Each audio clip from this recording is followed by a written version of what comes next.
Fourth, evolution. Our brains, no doubt, are the most complex things we've ever encountered. It's no wonder that many people look on us as masterpieces of design that provide evidence for the existence of an intelligent designer.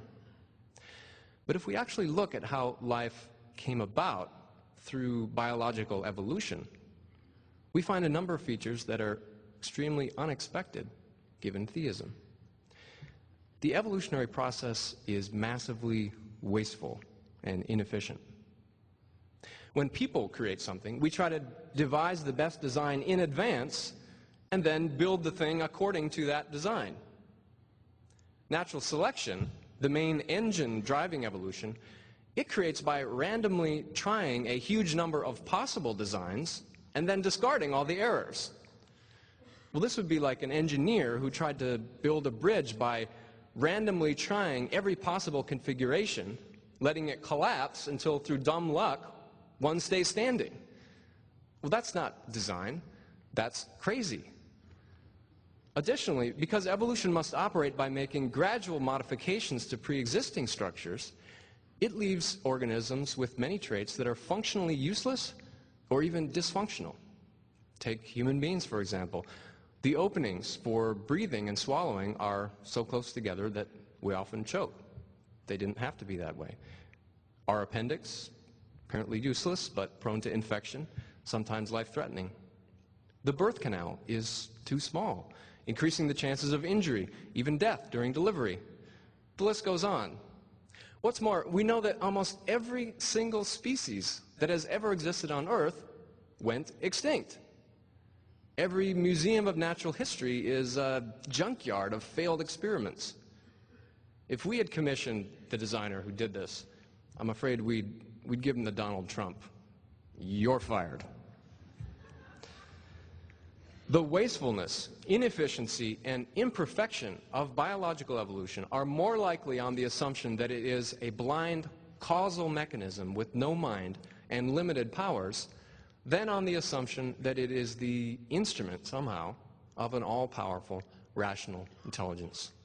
It would be surprising if such a being chose to create life in such a way. Finally, the evidence from pointless suffering. Every single day, an attack against children occurs that is 10 times deadlier than the attack on the World Trade Center on September 11th. The attack comes from preventable disease, like measles, malaria, and pneumonia. According to a series of articles in the medical journal Lancet last year, malaria is a leading killer, claiming over 1 million children a year. It's usually fatal in young people if not treated almost immediately. The child's final experiences often include fever, shivering, severe pain in the joints, headaches, vomiting, coughing, generalized convulsions, and coma. If we say that terrorist attacks are evil because of the suffering they inflict on innocents, and surely it's right to say so, then what are we to say about this outrage? Now, we would expect an all-powerful, perfectly good God to prevent this suffering, unless he has some reason not to. Notice that not just any reason will do. It will not do, for example, to say that God just doesn't care about the suffering of these children, for God is supposed to be morally perfect. No, his reason must be such that it morally justifies his failure to prevent their suffering. It's tempting to think that there is some greater good that can only come about if these thousands of children are allowed to die in pain each day, or some greater evil that would come about only if they were spared. Well, is there? We can answer that question by carefully considering all the kinds of goods and evils we can think of. For example, does humanity learn anything useful about malaria that we couldn't otherwise learn? Apparently not. We already know how to prevent it and treat it. Does it inspire you and me to be better people, to strive to save the victims? For the most part, no. But even if it did, why should they suffer so that we can be more virtuous? You might wonder, why should we finite beings think that we're in a position to know God's reasons? Here's the answer. If God loved us, then we would be the first to know the reasons he permits bad things to happen to us. A loving father who must bring his child to the hospital for a painful medical treatment will explain to her the reasons why he does what he does. If she can't understand the reasons, he'll at least make sure that she feels his presence and comfort and receives some assurance that there is a reason, even though she can't see it right now.